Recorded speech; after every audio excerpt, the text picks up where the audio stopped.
I am S.K. Mishra and I welcome you to the Sharpcareer।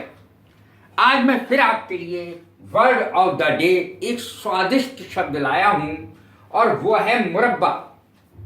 मुरब्बा फलों से तैयार किया जाता है, जैसे सेव का मुरब्बा, अनानास का मुरब्बा, बहुत सारी चीज़ों के मुरब्बे तैयार होते हैं और बड़ा ही स्वादिष्ट होता है। ये खाने में मीठा चाशनी में डाल करके बनाया जाता है, शुगर डाल करके उबाले जाते हैं फल और ये बनाया जाता है और प्रिजर्व करके रखा जाता है काफ़ी दिनों तक। ये खराब भी नहीं होता। मुरब्बा बहुत दिनों तक अचार की तरह रखा जा सकता है, खाया जा सकता है।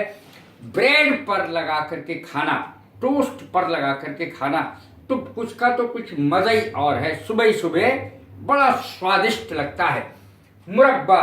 अंग्रेजी इसकी क्या होगी आप जानते भी हैं, लेकिन आपको नहीं पता कि मुरब्बे की अंग्रेजी क्या होगी, जबकि आप जानते हैं jam.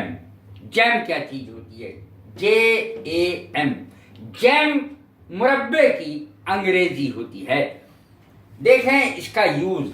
She ate 2 slices of toast.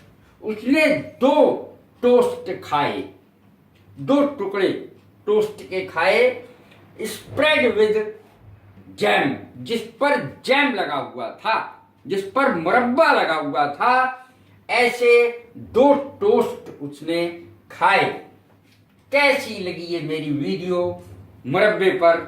Like करें, शेयर करें, सब्सक्राइब करें। God bless you. Thank you very much.